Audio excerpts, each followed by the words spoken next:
22 दिसंबर 1978 बात रूस की है। रूस के एक शहर रोस्तोव की है। एक 9 साल की बच्ची, उसकी लाश मिलती है।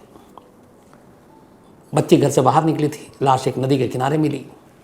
अब पुलिस को खबर मिलती है, पुलिस जाती है, लाश को उठाती है, देखती है। पहली नज़र में ही पता चल जाता है कि उस बच्ची के साथ रेप हुआ है और बड़ी बेदर्दी से उसे चाकुओं से गोद कर मारा गया। पुलिस इसकी तफ्तीश करती रहती है, लेकिन बल्कि कुछ दिनों बाद ही फिर एक दूसरी लाश मिलती है, एक और लड़की की। और ये लड़की जो है, इसकी लाश भी नदी के किनारे मिलती है। पास में एक बैग मिलता है। लड़की की उम्र 13 साल थी। लेकिन इन दोनों लाशों की जो बरामदगी थी, दूरी काफ़ी थी, लेकिन जिस तरीके से लाश मिली, जिस तरीके से उनके ऊपर ज़ख्मों के निशान थे, वो पुलिस को हैरान कर रहे थे। दोनों में सिमिलरिटी थी और दोनों ही केस में लड़की की जो ब्रेस्ट थे उसको काट लिया गया था। अब पुलिस को लगा कि ये कौन सनकी है जो ऐसा काम कर सकता है। इसी दौरान में कुछ वक्त बीता और एक और लड़की की लाश मिली, उसके साथ भी सेम ऐसे ही। अब पुलिस परेशान कि ये क्या मामला है, तफ्तीश जारी थी। इसी दौरान ने पुलिस को एक जानकारी मिली कि इन 3 बच्चों में से एक बच्ची के साथ उसने एक शख्स को देखा था जो उसके साथ बड़ी दोस्ताना व्यवहार कर रहा था और उसको लेकर अपने साथ गया। और फिर बाद में उस बच्ची की लाश मिली। उस बंदे का नाम था अलेक्जेंडर कराचेनोको। जब पुलिस को पता चला कि ये अलेक्जेंडर है तो पुलिस ने फिर उसकी हिस्ट्री खंगाली। पता चला कि ऑलरेडी रेप के मामले में पहले जेल जा चुका है और उसी इलाके का था जहाँ से लाशें मिल रही थी। पुलिस ने उसे उठाया, उसके बाद उसे टॉर्चर किया। उसके बाद पुलिस ने बयान दिया कि उसने अपना जुर्म कबूल कर लिया, इन लड़कियों के कत्ल के पीछे उसी का हाथ है। और इसके बाद ट्रायल हुआ और ट्रायल के बाद उसे गुनहगार ठहराया गया। और 1982 में फायरिंग स्क्वाड ने अलेक्जेंडर को गोली मारकर सजाए मौत की जो तामील थी वो पूरी कर दी, क्योंकि उसे डेथ पेनल्टी मिला था। तो 78 में बच्चियों के कत्लेआम का सिलसिला शुरू हुआ और 4 साल के अंदर ही वहाँ रशियन पुलिस ने अलेक्जेंडर को उन बच्चियों का कातिल करार देकर अदालत से सज़ा भी दिलवा दी। उसे सर के पिछले हिस्से में गोली फायरिंग स्क्वाड ने मारी और उसकी मौत हो गई। अब लगा चलो केस ख़त्म, सुलझ गया सब कुछ, लेकिन ऐसा था नहीं। इसके बाद अगले 12 सालों तक इसी रोस्तोव शहर में एक के बाद एक लड़कियां, औरतें, इवन बच्चों को मारा गया। और इन 52 मर्डर्स में जो तरीका था वो एक ही था, हर एक को चाकू से गोदा गया। और सबसे अजीब बात ये थी कि हर कत्ल के बाद जो फीमेल थी, बच्चियाँ थी, औरतें थीं, उनके ब्रेस्ट को काटा गया। जो लड़के थे उनके प्राइवेट पार्ट्स को काटा गया। किसी के ज़ुबान काटे गए, किसी की आंखें निकाली गईं। इस वहशियाना तरीके से रूस में इससे पहले ऐसा कोई कत्लेआम नहीं हुआ। अब पुलिस परेशान हो गई, लोग घबराने लगे। जिस तरीके से, जिस दरिंदगी से मारा जा रहा था, तो रूस के इतिहास में पहली बार था। अब ख़ासतौर पर मॉस्को तक ये बात पहुंची, रूस की राजधानी। वहाँ कहा गया कि यहाँ रोस्तोव शहर में लोगों के अंदर ज़बरदस्त दहशत है और कोई एक ऐसा सीरियल किलर है जो इस तरह के कत्लेआम कर रहा है। अब मॉस्को से स्पेशल टीम इन्वेस्टिगेटिव भेजी जाती है कि आप जाओ और इसको हैंडल करो। अब वो स्पेशल टीम आती है, यहाँ पर आने के बाद रोस्तोव में हर एक केस को स्टडी करती है। जब केस को स्टडी करती है, हर एक को तो पता चलता है कि जो ज़्यादातर लाशें मिली हैं वो या तो नदी किनारे मिली हैं, जंगल में मिली हैं, या रेलवे ट्रैक पर, रेलवे स्टेशन के पास मिली हैं, या फिर बस स्टॉप पर। लेकिन इनमें से भी जब शॉर्टलिस्ट किया गया तो पता चला सबसे ज़्यादा जो लाशें मिली हैं वो रेलवे ट्रैक के किनारे मिली हैं। तो अंदाज़ा ये लगाया गया कि जो भी कातिल है वो ट्रेन का इस्तेमाल करता है, वारदात को अंजाम देता है और उसी ट्रेन के साथ फिर कहीं गायब हो जाता है। अब ये जानकारी थी। इसके बाद पूरे जासूसों का जाल बिछाया गया रोस्तोव शहर में और कहा गया कि ऐसे शख्स पे नज़र रखो जो ट्रेन से आता जाता हो और ज़रा भी वो डाउटफुल हो, सस्पेक्टेड हो, संदिग्ध हो, तो उसे पकड़ा जाए। अब ये सारी चीज़ें होने लगी। इधर कत्ल का सिलसिला लगातार चल रहा था। लगातार एक के बाद एक लाशें मिलती जा रही थी।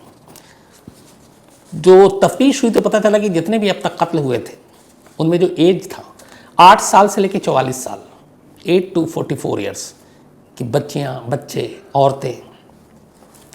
और इन सभी बॉडी के जब सारी चीज़ें देखी गई तो पता चला कि जितने भी कत्ल हुए उनमें फीमेल के ब्रेस्ट काटे गए, जो लड़के थे, बच्चे थे, उनके प्राइवेट पार्ट्स काटे गए, आंखें निकाल ली गईं, ज़ुबान काट दी गई, यूट्रस निकाल दिया, तो इस तरीके से ऐसा कत्ल इससे पहले कभी सुना ही नहीं था वहाँ के लोगों ने, और यही वजह है कि इन सब चीज़ों की वजह से ज़्यादा दहशत फैल गई। अब सारी मॉस्को की स्पेशल टीम आ गई, जांच जारी है।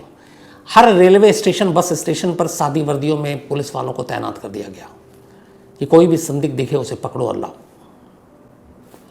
इसी तलाशी के दौरान पुलिस के हाथ एक शख्स लगता है। वो शख्स पे नज़र इसलिए गई कि रेलवे स्टेशन से उतरा और एक लड़की के साथ साथ वो चल रहा है, और वो ऐसा लगा था कि लड़की से अनजान है, लेकिन वो उससे बात करने की कोशिश कर रहा है। पुलिस को उसको हुलिया भी कुछ ऐसे ही लगा।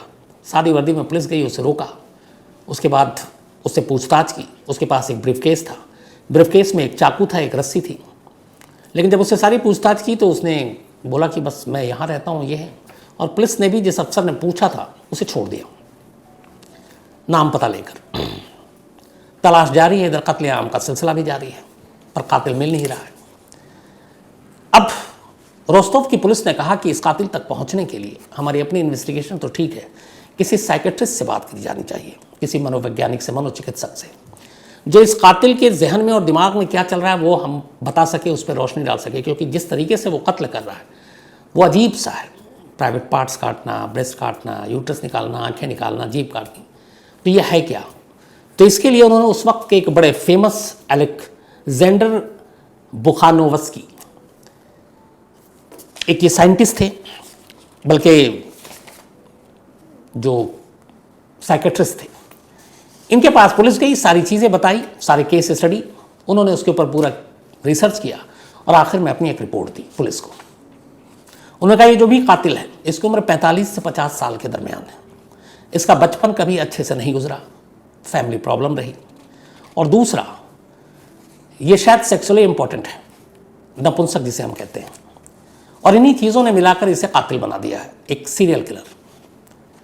अब ये सारी चीज़ें 45 से 50 साल, ये सारी चीज़ें तो बता दी, हुलिया वो नहीं बता पाए, लेकिन बेसिक एक चीज़ पता चली कि एक शख्स है जो शायद इंपॉर्टेंट है, बचपन ठीक से गुजरा नहीं, 45 से 50 साल की उम्र है, तो चलो उसे ही ढूंढते हैं। अब इसके बाद पुलिस ये भी ढूंढ रही है, लोगों को आगाह भी कर रही है कि अपने बच्चों को, लड़कियां, औरतें अकेले ना निकले, सन्नाटे में ना जाएं अकेले, और इधर तमाम जो तलाश है वो शुरू हो गई। सबसे ज़्यादा फोकस था रेलवे स्टेशन के करीब, और आखिरकार नवंबर 6 नवंबर 1988 एक इंस्पेक्टर को एक 1988 एक इंस्पेक्टर को एक स्टेशन के करीब एक शख्स गुजरते हुए दिखा। उसके चाल ढाल से उन्हें लगा कि ये कुछ घबराया हुआ भी है। फिर उसके कपड़े देखे तो लगा उसके कपड़े में मट्टियाँ हैं, कपड़ों में नज़दीक से देखा तो लगा कि कुछ ब्लड स्टेन है, खून के धब्बे हैं। पुलिस उससे गई, उसके पास नाम पूछा, पता पूछा, उसके पास भी एक ब्रीफकेस। जब ब्रीफकेस को खोला तो देखा कि उसमें एक चाकू है और एक रस्सी है। फ़ौरन पुलिस ने अपने सीनियर अफसरों को इन्फॉर्म किया। इत्तेफाक से कुछ साल पहले एक और पुलिस इंस्पेक्टर जो दूसरा था, उसने भी एक बार एक बस स्टॉप पे एक लड़की के साथ बात करते हुए एक शख्स को रोका था। उसके पास भी ब्रीफकेस था और एक चाकू और एक रस्सी थी, लेकिन उसे छोड़ दिया था। लेकिन वो रिपोर्ट की गई थी, वो रिकॉर्ड पे था। जैसे ही इस बार 6 नवंबर को इस शख्स को रोका और पूछा गया तो पुराने रिकॉर्ड खंगाला गया तो पता चला कि इस शख्स को पहले भी एक बार पकड़ा गया था, लेकिन पूछताछ के बाद छोड़ दिया गया। इस बार पुलिस को लगा कि शायद वो सही ट्रैक पर है और यही वो शख्स है, क्योंकि रेलवे स्टेशन के करीब जो समय है वो भी उसी वही समय है। कपड़े उसके हुलिया ऐसा लग रहा है कि जैसे नदी किनारे से आ रहा, पैर में बहुत सारे मिट्टी हैं। आमतौर पे वहाँ पे लोग सब साफ़ सुथरे कपड़े पहनते हैं। खून के निशानों ने भी चौंकाया कपड़ों पर, और बैग में चाकू और रस्सी रखने का मतलब क्या है। इन सारी चीज़ों के बाद उसे वो इंस्पेक्टर अपने सीनियर अफसरों के पास लाता है। इत्तेफाक से जिस शख्स को पकड़ा गया था उसके ऊपर एक बहुत पहले एक चोरी का मामला दर्ज था, तो पुलिस के पास एक वो भी मिल गया कि सिर्फ पूछताछ नहीं, उस चोरी के मामले में इसको हम अरेस्ट दिखा सकते हैं। उन्होंने उस चोरी का केस खोला और उसको अरेस्ट करके दिखा लिया और उससे पूछताछ शुरू की। लेकिन वो अपने आप को बेकसूर बताया इन सारे कत्लेआम के लिए जो सीरियल किलिंग हुई। पुलिस ने हर तरह से पूछ लिया, पुलिस नाकाम रही। अब पुलिस को लगा कि क्या करें। इसी के बाद फिर पुलिस ने तय किया, सीनियर अफसरों ने कहा कि एक काम करो, इसको उस साइकेट्रिस्ट अलेक्जेंडर के पास ले चलो, वही इससे बातचीत करेंगे।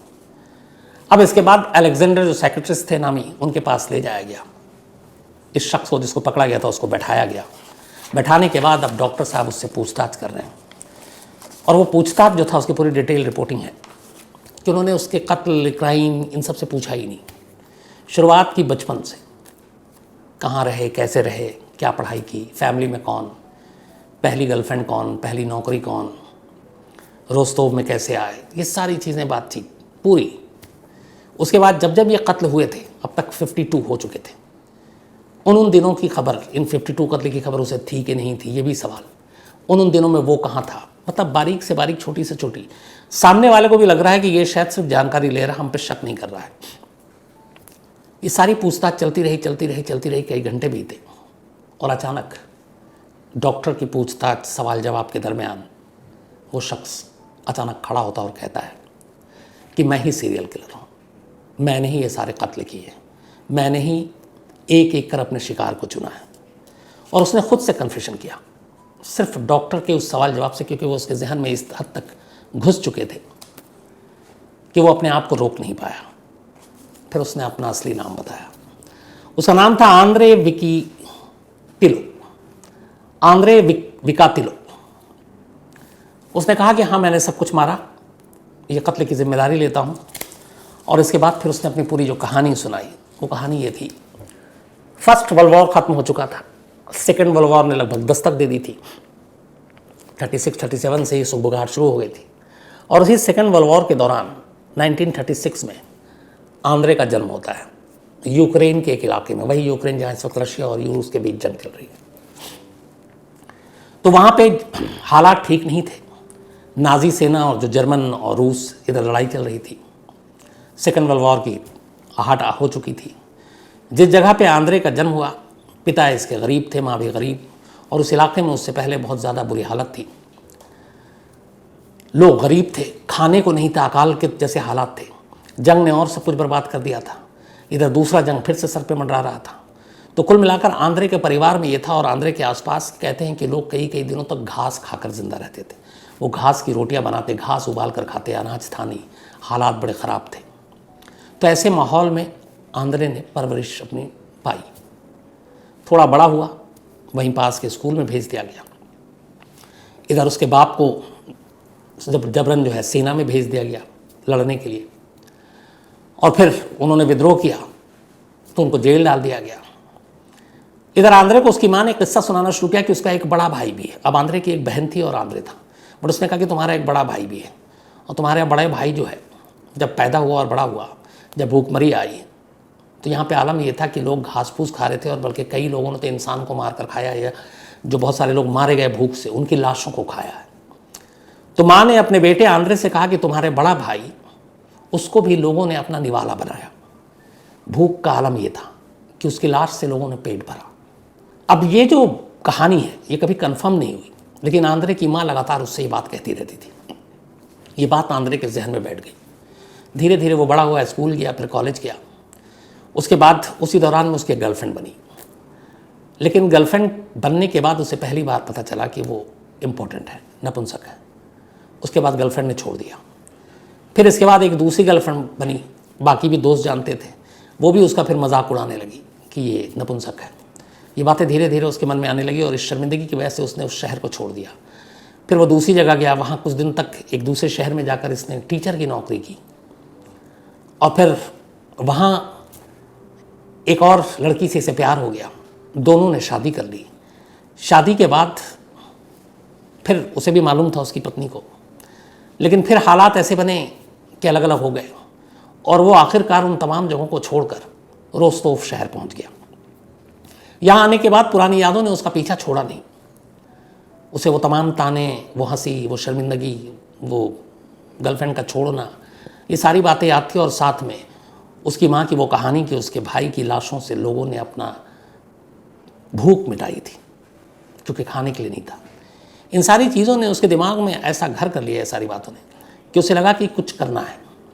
इसी के बाद एक तो वो जो लोग हंसते थे उसकी इस इम्पोर्टेंट होने पर, उसने पहली बार रोस्तोव में एक 9 साल की लड़की को अपना निशाना बनाया। उसके बाद उसके ब्रेस्ट काटे, फिर कई लड़कों को निशाना बनाया, उनके प्राइवेट पार्ट्स काटे। फिर 8 से लेकर 44 साल तक अलग अलग रेलवे स्टेशन के करीब जहाँ भी, खासतौर पर उन लड़कियों को निशाना बनाता जिन्हें ये अकेला देखता। वो लाइब्रेरी से लौट रही हैं, स्कूल से लौट रही हैं, घर जा रही हैं, घर से आ रही हैं, जब मौका मिलता वो करता, और फिर उनके साथ ज़बरदस्ती करने की कोशिश करता, जो होता नहीं, और फिर उनकी लाशों को काट पीट कर कहीं नदी किनारे, कहीं जंगल में, कहीं रेलवे ट्रैक के किनारे फेंक देता। और इस तरीके से वो एक के बाद एक कत्ल करता गया। जब उसने अपने सारे जुर्म को कबूल कर लिया, इसके बाद मुकदमा चला और इस ट्रायल की शुरुआत हुई थी 14 अप्रैल 1992 से। उससे पहले सारी इन्वेस्टिगेशन हुई, उन 52 की 52 लाशों के बारे में जानकारी हासिल की गई। कहते हैं कि जब ट्रायल शुरू हुआ तो कई बार आंद्रे ने बाकायदा भरी अदालत में, कोर्ट रूम के सामने, जज के सामने अपने पैंट खोलकर ये बताने की कोशिश की कि मैं इंपॉर्टेंट हूँ, मैं नपुंसक हूँ। उन चीज़ों का असर पड़ा नहीं और आखिरकार आंद्रे विकातिलो को इस मुकदमे की कार्रवाई पूरे होने के बाद अक्टूबर 15, 1994, बल्कि 1993, अक्टूबर 15, 1993 को अदालत ने 52 कत्ल के लिए आंद्रे को सजाए मौत दी, 52 मर्डर्स के लिए, अक्टूबर 15, 1993। इसके बाद करीब 5 महीना बीतता है, ये अपील करता है, उस अपील को भी रद्द कर दी जाती है और आखिरकार 14 फरवरी 1994 वैलेंटाइंस डे के दिन 14 फरवरी 1994 को रोस्तोव शहर में रोस्तोव जेल के अंदर चिकातिलो को एक गार्ड सर में पीछे से गोली मारता है। यही उसकी सज़ा दी। अदालत ने उसको फायरिंग स्क्वाड से मारने का जो है वो हुक्म दिया था। तो वैलेंटाइंस डे 14 फरवरी 1994 को रूस के शायद अब तक के सबसे वहशी, दरिंदे और सबसे बड़े सीरियल किलर का खात्मा होता है और उसे सर में पीछे की तरफ से गोली मारी जाती है। और इस तरीके से आंद्रे विकातिलो की कहानी ख़त्म होती है। आंद्रे विकातिलो को रोस्तोव रिपर, रोस्तोव का दरिंदा, रोस्तोव का जंगली, मतलब रोस्तोव का कसाई, कई नाम से पुकारा गया। आज भी लोग जब उन हादसों को याद करते हैं तो सिहर उठते हैं। तो ये थी कहानी उस सीरियल किलर की जिसे रूस का सबसे बड़ा सीरियल किलर कहा जाता है।